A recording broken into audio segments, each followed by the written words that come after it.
మోక్ష సోపానాల్లో మొదటి మెట్టు భగవన్నామ జపము. భగవన్నామ జపము.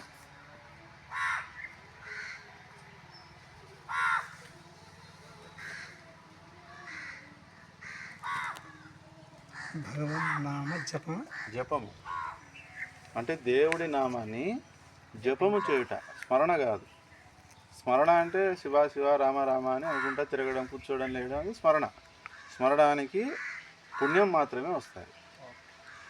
జపము ఇప్పుడు చేసాం కదా, మనం ఆసనం వేసుకొని లెక్క వేస్తూ మనం ఆ స్పష్టమైనటువంటి నామజపం చేస్తే దాన్ని జపము. జపానికి సిద్ధి కలుగుతుంది ఎప్పుడు దాని సంఖ్య పూర్తయినప్పుడు. మనం ఆ మంత్ర స్వరూపులం అవుతాం, అంటే మనం కూడా భగవత్ స్వరూపులం అవుతాం, సిద్ధి కలుగుతుంది. శివధ్యానం శివజపం చేస్తే శివస్వరూపులం అవుతాం, విష్ణు జపం చేస్తే విష్ణు స్వరూపులం అవుతాం. అట్లా ఈ జపం అనే దానికి రిజల్ట్ వస్తాయి. ఏమొస్తుంది అంటే సిద్ధి. స్మరణకు పుణ్యం మాత్రమే వస్తాయి, జపానికి సిద్ధి కలుగుతుంది. కర్మ తెగుతుంది, కర్మ నశిస్తుంది. జపానికి కర్మ నశిస్తుంది, స్మరణకు నశిస్తుందా? నశించదు. ఇది గుర్తుపెట్టుకోవాలి మనం. దేవతలు దేన్ని స్వీకరిస్తారు? జపాన్ని, స్మరణనా? జపాన్ని స్వీకరించి రిజల్ట్ ఏమిస్తారు? వాళ్ళు మనకు రుణపడతారు, పడడం వల్ల కోరికలు తీరుస్తారు. స్మరణకు వాళ్ళు మనల్ని చూస్తుంటారు, అబ్జర్వ్ చేస్తుంటారు, అబ్జర్వ్ చేస్తూ కాపాడుతారు. అంతవరకే రుణపడరు, కోరికలు తీరుస్తారు, కాపాడుతుంటారు. స్మరిస్తున్నాడు కదా అని కాపాడుతుంటారు. స్మరణం అంటే అది ఎప్పుడో ఒకసారి చెప్పేదా? మన బాధలు ఉండేటప్పుడు పనులు చేసుకుంటే అట్లా చెప్పేది అనుకుంటా ఉన్నాం మనకు. దానికి కౌంట్ ఉండదు, అనుకౌంటబుల్. అది లెక్కలకు కూడా రాదు. దేవతలు దాన్ని గమనించి వీడు మనల్ని తెలుసుకుంటాం, మన వాళ్ళు మనల్ని తెలుసుకుంటుంటారు, ఫలితంగా కాపాడుతుంటారు. కానీ రుణపడరు.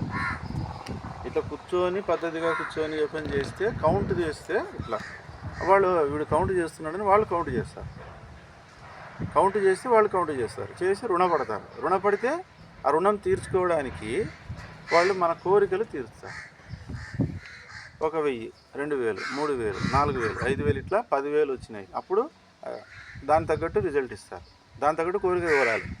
గొంతమ్మ కోరికలు కోరకూడదు. 10,000 జపం చేసి 10,000కి తగ్గట్టు వాళ్ళు రుణపడి ఆ రుణానికి తగ్గట్టు మన కోరికలు తీరుస్తారు. 1,00,000 జపం చేస్తే 1,00,000 తగ్గట్టు వాళ్ళు రుణపడి ఆ పుణ్యము ఆ దానికి కావాల్సిన ఫలితంగా దాని తగ్గట్టు కోరికలు తీరుస్తారు. 1,00,000 జపం చేస్తే 1,00,000కి తగ్గట్టుగా మన కోరికలు అడగచ్చు. 100 కోట్లు చేస్తే వచ్చి ఎదురు నిలబడతారు. మనం అసలు సిద్ధి పొందేసింటాం. ఇంకా మనము ఆ దేవతకు తేడా ఉండదు. అవన్నీ నెక్స్ట్ తెలుస్తాయి మీకు. జపం ఎంతెంత చేస్తే ఏమేమి అనేది నెక్స్ట్ సబ్జెక్ట్. మొదటిది భగవన్నామ జపము, ఇది మొదటి స్టెప్. రెండవది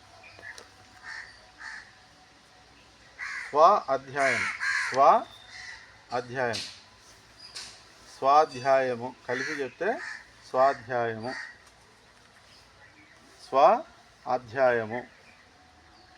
రాసుకున్నారా? స్వాధ్యాయం అంటే ఏంటంటే ఈ ధర్మ గ్రంథాలు అంటే శ్రీమద్ రామాయణం, శ్రీమద్ భాగవతము, ఈ మహాభారతము, ఈ గ్రంథాలు ఉన్నాయి కదా, భగవద్గీత, ఇంకా శాస్త్ర గ్రంథాలు, ఇట్లాంటి వాటిని అధ్యయనం చేయటం. అధ్యయనం చేసి వాటిని గుర్తుపెట్టుకోవడం, దాని ప్రకారం ఆచరించే ప్రయత్నం చేయడాన్ని ఏమంటారు? స్వాధ్యాయము అంటారు.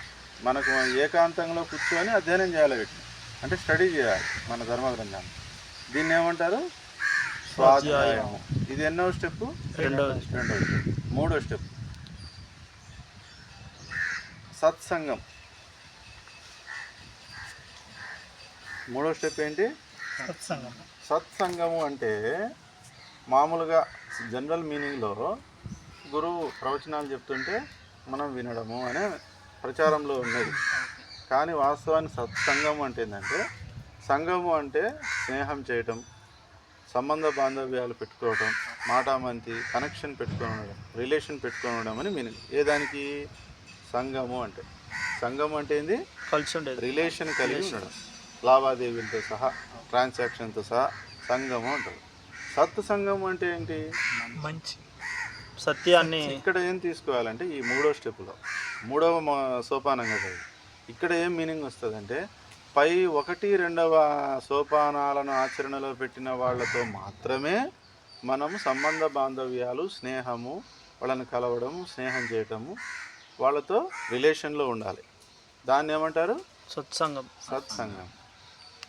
పై 2 ఏంటి? పై 2 భగవన్నామ జపము, స్వాధ్యాయము చేసే వాళ్ళతోటి ఆ 2 స్టెప్పుల్ని నిత్య జీవితంలో ఆచరించే వాళ్ళను మనం గుర్తించి వాళ్ళతో మాత్రమే మనం ఏం చేయాలి?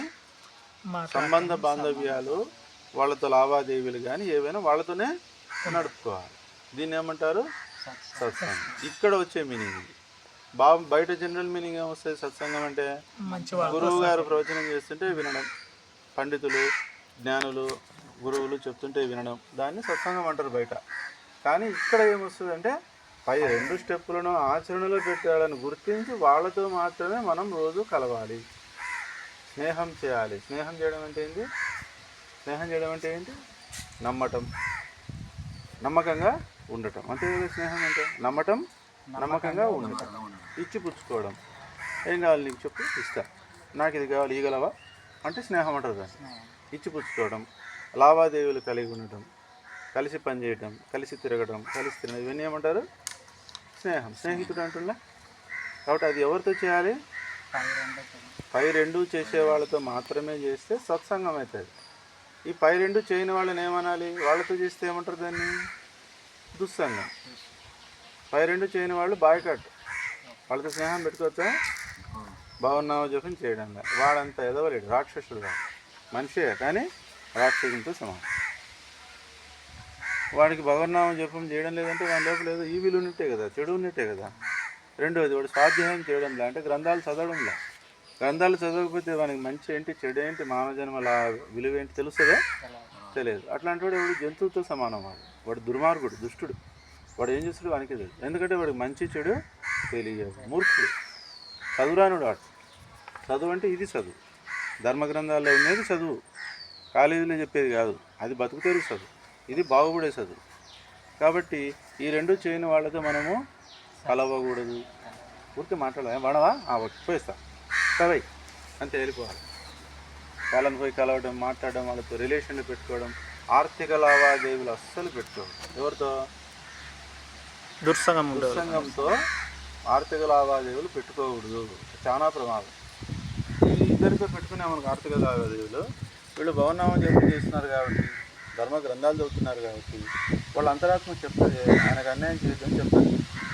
మనం ఎట్లా చేయాలి? కాబట్టి అక్కడ ఆర్థిక లావాదేవీలు ఎవరితో చేయాలి? ఈ 2 చేసే వాళ్ళతోనే చేయాలి. ఇది సత్సంగం. అర్థమైంది కదా? ఇక్కడ కాంటెక్స్ట్ మీనింగ్ వేరే ఉంటాయి. 4వ స్టెప్